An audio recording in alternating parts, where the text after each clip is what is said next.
தண்ணி தொட்டிக்குள்ள ஒரு கவரில் மலத்தை போட்டிருக்கிறாங்க. ஒரு துண்டறிக்கையில் எச்சரிக்கைன்னு போட்டு யாரோ ஒரு நபருடைய பெயரை குறிப்பிட்டு, மிருகங்கள் கூட செய்யாது. தலைமை ஆசிரியர் விசாரணை செய்யப்பட்டிருக்கிறார். அங்கே இருக்கிற ஆசிரியர்கள் விசாரிக்கப்பட்டிருக்கிறார்கள். மாணவர்கள் விசாரிக்கப்பட்டிருக்கிறார்கள். திண்டுக்கல் மாவட்டம் அய்யலூர் பகுதியில் இருக்கக்கூடிய அரசு மேல்நிலை பள்ளியில் குடிநீர் தொட்டில மலம் கலந்த விவகாரம் தான் இன்னைக்கு பூதாகரமாக வெடிச்சிருக்கு. இது குறித்து நம்முடன் அங்கே என்ன நடந்திருக்குன்னு விவாதிக்கிறதுக்காக அனைத்து ஜனநாயக கூட்டமைப்பினுடைய ஒருங்கிணைப்பாளர் நாகேந்திரன் அவர்கள் இணைஞ்சிருக்காங்க. சார் வணக்கம். வணக்கம் சார், சொல்லுங்க, என்ன நடந்திருக்கு?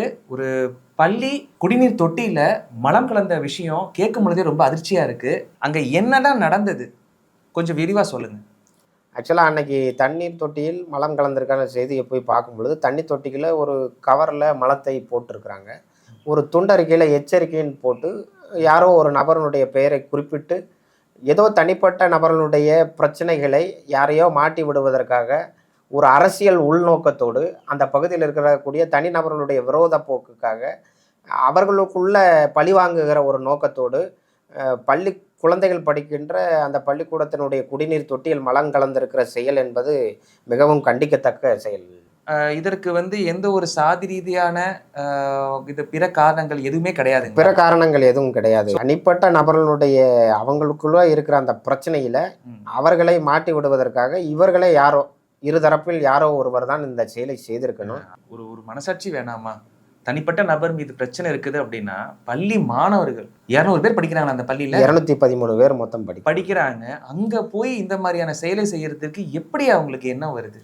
அதுதான் மனித மிருகங்கள் என்று நான் குறிப்பிடுறேன். ஏன்னா நம்ம வேங்க வயலில் குறிப்பிட்ட போது கூட அந்த செயல் என்பது மனித குலத்துக்கே இழிவான செயல் என்று நம்ம பார்க்குறோம். ஏன்னா குடிநீர் தொட்டியில் மலத்தை கலப்பது என்பது மிருகங்கள் கூட செய்யாது. சரி, இப்போ விசாரணை எந்த மாதிரி போயிட்டு இருக்குது? மாவட்ட கண்காணிப்பாளர் சம்பவ இடத்திலே தொடர்ந்து இருந்து விசாரணை செய்து கொண்டிருக்கிறார். பலகட்ட விசாரணை என்பது தொடர்ந்து கடந்த 2-3 தினங்களாக அந்த பள்ளிக்கூடத்தில் நடைபெற்று கொண்டிருக்கிறது. அந்த பள்ளிக்கூடம் பிரச்சனைகள் சம்பந்தப்பட்ட யாரெல்லாம் இருக்கிறார்கள், தலைமை ஆசிரியர் விசாரணை செய்யப்பட்டிருக்கிறார். அங்கே இருக்கிற ஆசிரியர்கள் விசாரிக்கப்பட்டிருக்கிறார்கள். மாணவர்கள் விசாரிக்கப்பட்டிருக்கிறார்கள். அந்த பகுதியில் குடியிருப்பவர்கள், இந்த பிரச்சனைக்குரிய சம்பந்தப்பட்டவர்கள் யாரெல்லாம் என்று பல கோணத்தில் நம்முடைய காவல்துறை விசாரணை செய்து கொண்டிருக்கிறது. அதே மாதிரி சுகாதாரத்துறையும் போய் கிருமிநாசினி தெளித்து அதை சுத்தம் செய்திருக்கிறார்கள் என்ற ஒரு தகவல் வருகிறது. என்னை கேட்டால் வேறொரு தொட்டி வைக்க வேண்டும், தண்ணீர் தொட்டி வைக்க வேண்டும் என்று தான் சொல்லுவேன். கிருமிநாசினி எந்த அளவுக்கு தெளித்து சுத்தம் செய்தாலும் கூட அதை குடிக்கின்ற மாணவர்களுக்கு மனதில் ஒரு கண்டிப்பா இருக்கும் மனநிலையில் தான் இருப்பார்கள். சின்டெக்ஸ் மாதிரியா இல்ல பிளாஸ்டிக் சின்டெக்ஸ் தான். அதனால நீங்க வேற சின்டெக்ஸ் தண்ணீர் தொட்டி வைக்க வேண்டும் என்று நான் கோரிக்கை வைக்கிறேன்.